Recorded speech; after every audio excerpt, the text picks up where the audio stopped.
Llegará gente del campo, mi casa se ha vuelto fiesta, serpentina de mi raza que indica que no está muerta.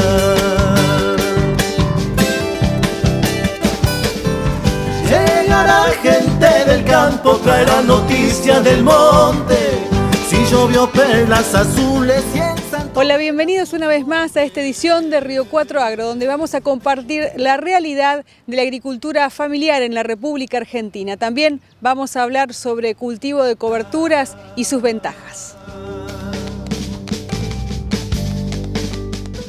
La República Argentina, gracias a Dios, es muy amplia y por lo tanto los aspectos de la agricultura familiar que se expresan son diversos. Se realizó en la Universidad Nacional de Río Cuarto el Foro de Universidades Nacionales sobre agricultura familiar. Allí estuvimos hablando con los productores, en este caso de la localidad de Margarita Belén, Resistencia, Chaco, también gente de San Juan y por supuesto del suroeste de la provincia de Buenos Aires. En estas notas nos expresan qué viven los agricultores familiares en esta época en nuestro país.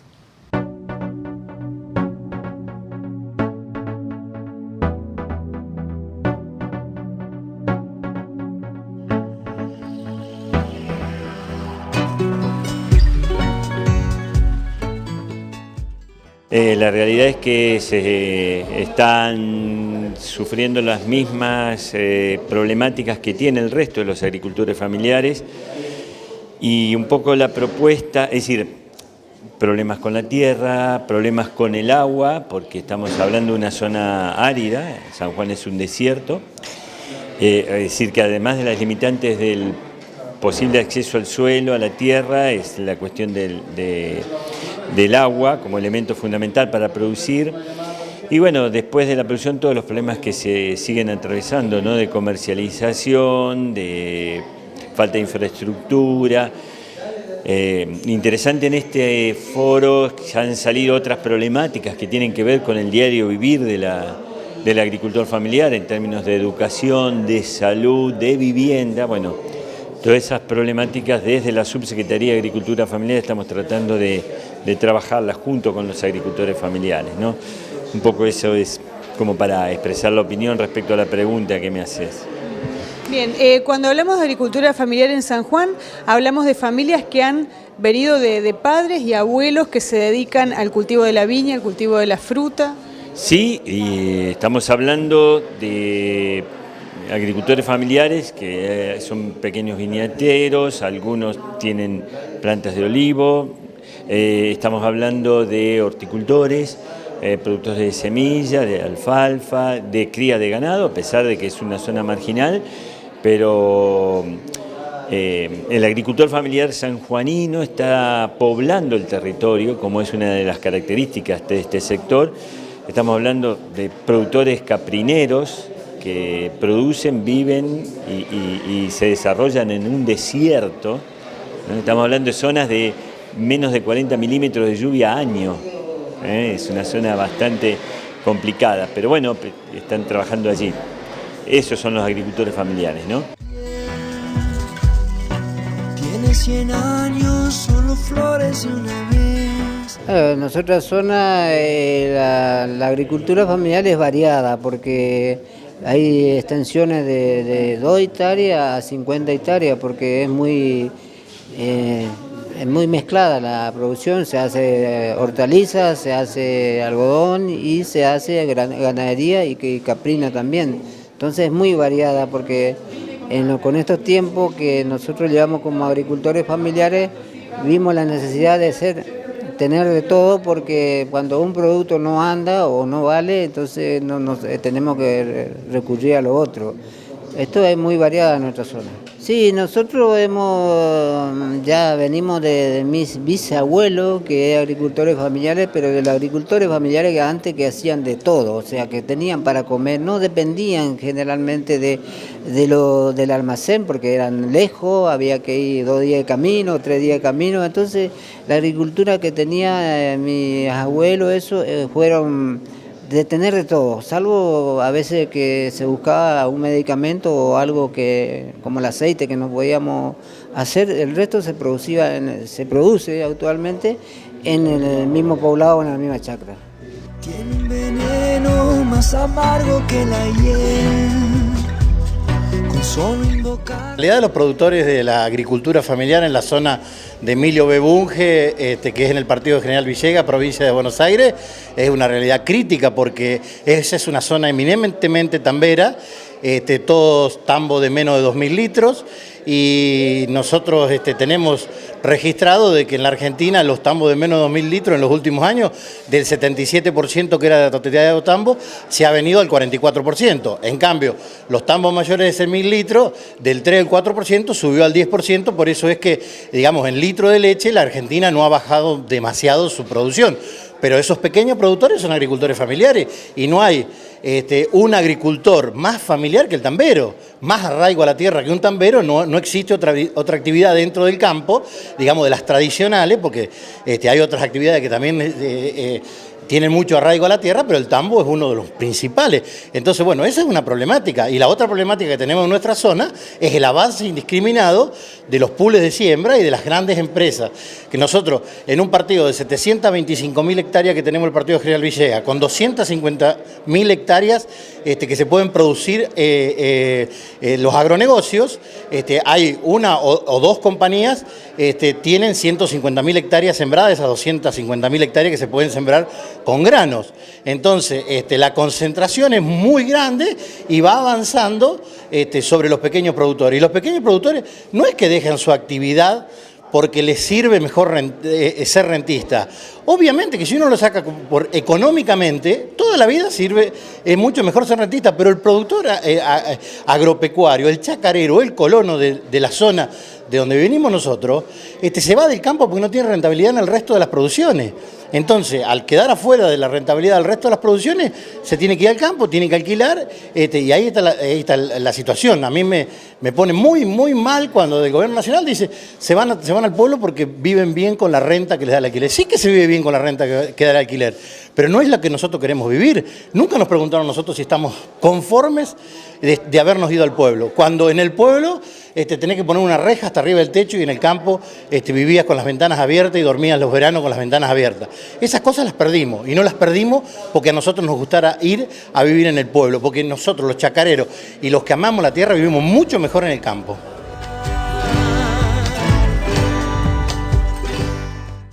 No se vayan, después de la pausa continuamos compartiendo la realidad de las familias agropecuarias que viven en el campo y dependen de su trabajo como agricultores familiares.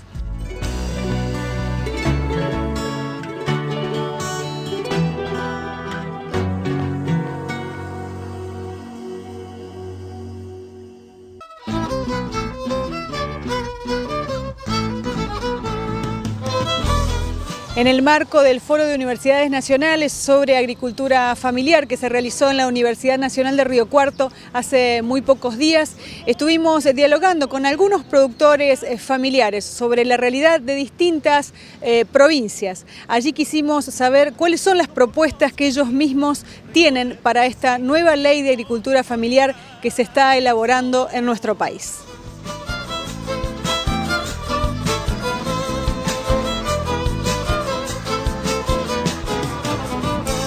Cantando voy como el río, repartiendo sentimientos. Los jóvenes migran porque no están dadas las condiciones y creo que tenemos que trabajar para eso, para que el que viva en el campo tenga el mismo acceso a los servicios mínimos, básicos, indispensables para vivir como cualquier ciudadano que viva en una ciudad, ¿no? Digamos. A todo lo que ya es conocido, yo agrego el tema del agua, porque en San Juan es una limitante no solo para producir, sino para vivir, ¿no? Todavía hay zonas que dependen de que el camión del municipio llegue con el tanque y les derrame un poco de agua para que puedan vivir, ¿no? Esas son realidades.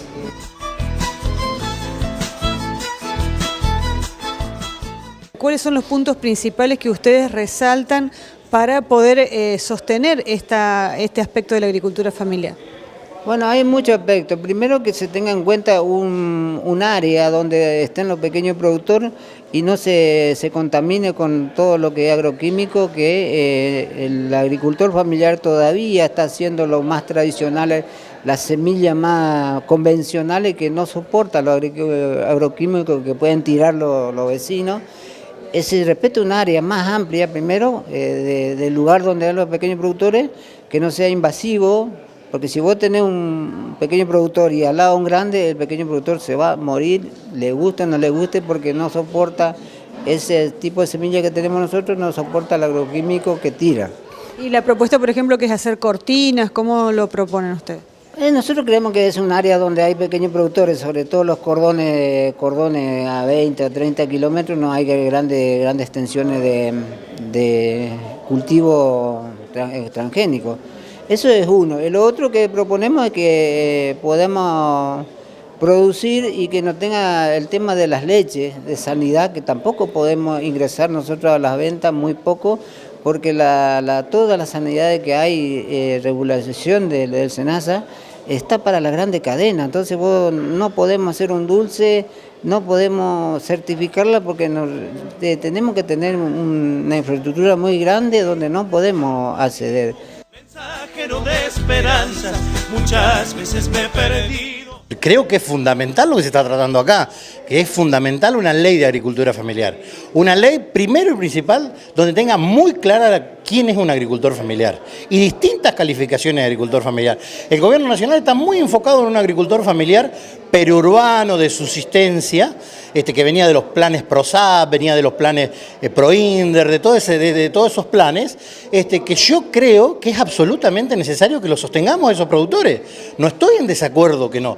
Pero no son los únicos. Pero no son los únicos. También estamos los pequeños agricultores, los pequeños ganaderos, los pequeños tamberos, los pequeños colonos, los chacareros, que tenemos una cierta escala, que tenemos un poco más de escala, o que tienen más escala que esos productores periurbanos y de subsistencia, pero también somos de la agricultura familiar, porque nosotros queremos que nuestros hijos sigan laburando en el campo, queremos que mantener la vida y la cultura que nosotros tenemos en el campo. Entonces, nosotros, esta ley es para discutirlo, me parece excepcional que sea en el ámbito del foro universitario, porque también que los académicos sepan qué es la realidad que nos pasa a nosotros, porque por ahí vemos una diferencia muy grande entre lo que piensa la gente y lo que es la realidad del campo. Y como esto se viene tratando desde, como se dijo acá recién, desde el foro del FONAS del 2006, de Mendoza, del 2008 de Parque Norte, de todos los foros provinciales, ya vinimos haciendo mucha catarsis. Hoy llegamos a un proceso de maduración donde entre todos tenemos que sacar una ley, pero sin poner nuestras mezquindades personales. Tenemos que pensar en todos los productores, compañeros que todos los días, como yo me gusta decir, y es así, se embarran las patas para ir a darle de comer a los chanchos todos los días, o tienen las manos llenas de callo laburando en el campo.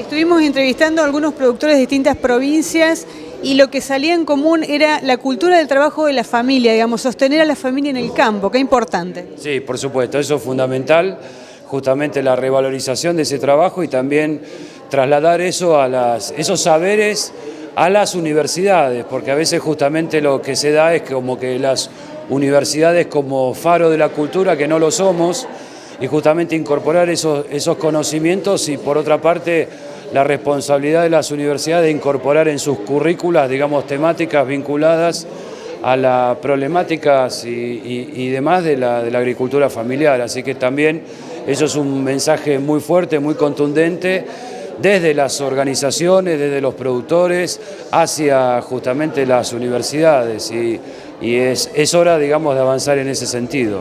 Soy fruto que está maduro, semilla buscando tierra para crecer. Bueno, nosotros la evaluación que hacemos inicialmente, si bien todavía estamos todavía en el evento, es muy positiva, como decía el señor vicerrector, tanto desde el punto de vista cuantitativo como cualitativo.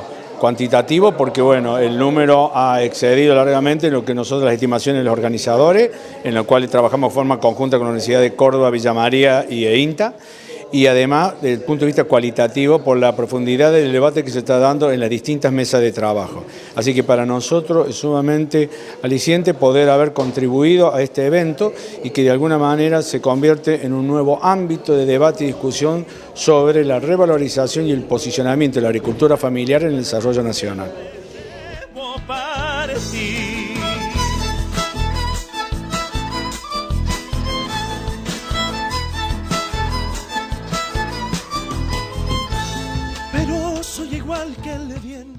Como dijimos al comienzo del programa, la Argentina es muy grande, gracias a Dios, y también muy diversa. Por eso es importante hacer conocer la vida de cada uno de los agricultores desde La Quiaca hasta Ushuaia. Nos vamos a la pausa, enseguida continuamos hablando de cultivo de cobertura y sus ventajas. Mensajero de esperanzas, muchas veces me he perdido, pero aquí estoy.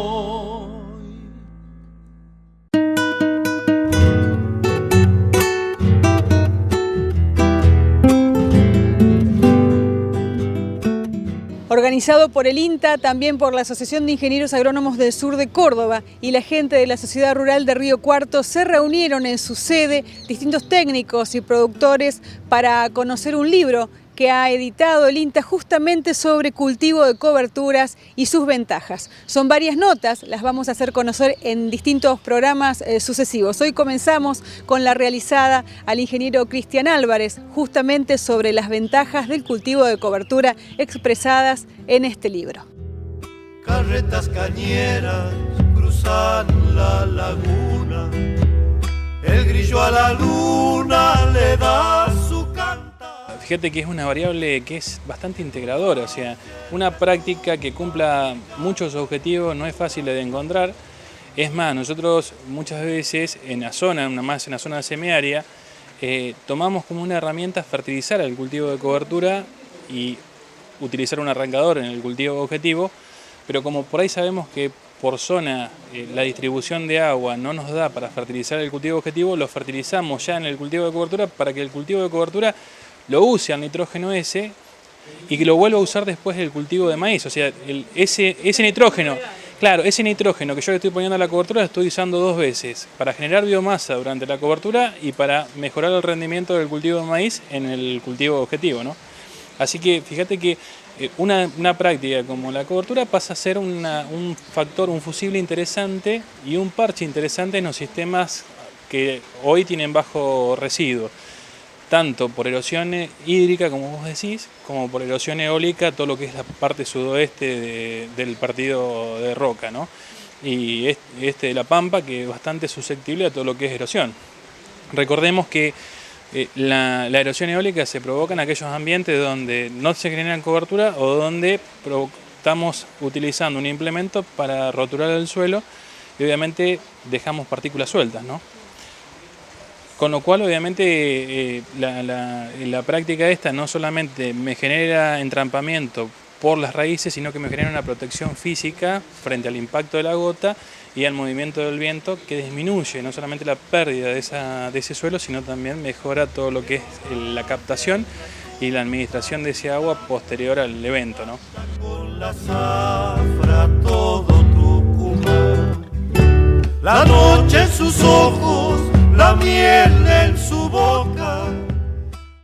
Nosotros estamos evaluando a nivel de ensayos el efecto que tiene la cobertura como barbecho corto, o sea, durante el proceso de la cobertura en sí, desde la siembra en abril, marzo que se hace en la zona, hasta los primeros días de agosto, septiembre que se hace el secado, qué contribución hace desde el punto de vista hídrico, desde el punto de vista de malezas.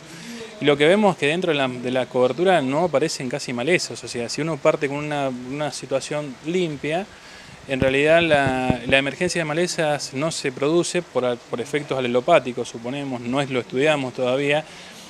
Hoy es objetivo hoy de varios trabajos de tesis que se están haciendo del efecto alelopático de diferentes especies gramíneas principalmente, sobre algunas malezas, problemas para la zona como son rama negra, yuyo colorado, Amaranthus palmieri, que todavía si bien en la zona no lo tiene, lo que es San Luis ya lo tiene, ya está llegando, exactamente. la contribución que hace posterior al secado del cultivo de cobertura, o sea, entre el momento de secado y la siembra del cultivo de maíz o de soja, vemos que también tiene una muy buena contribución en lo que es dinámica de malezas. O sea, cuando en un barbecho, por ejemplo, tengo que pasar 2 o 3 veces para mantener limpio cuando tengo problemas de maleza, con la cobertura, con pasar 1 vez o 2 veces, estoy llegando a la siembra del cultivo con un lote limpio. Y lo otro que estamos viendo es el efecto residual que tiene la práctica durante el cultivo, o sea, 30 o 40 días, depende del cultivo, con lo cual tiene que mantenerse limpio, y el impacto residual de la práctica al momento de la cosecha del cultivo de maíz o de soja, cómo queda el lote con cobertura y sin cobertura. Este año, por ejemplo, te adelanto, evaluábamos, por ejemplo, qué sé yo, un 100% de coberturas de Lamium y de presencia de algunas plantas de rama negra en los testigos, y en las coberturas teníamos un 2 o 3% de coberturas de Lamium, o sea que fíjate que pasa a ser una herramienta también interesante con un efecto residual importante, o sea, en el control de maleza, exactamente. Llegamos al final del programa, donde hemos podido conocer la realidad de las familias agropecuarias de distintos puntos de nuestra República Argentina. También la importancia del cultivo de cobertura. Hay más notas para la próxima. Nosotros les decimos hasta el próximo jueves a las 20:30. Gracias por acompañarnos.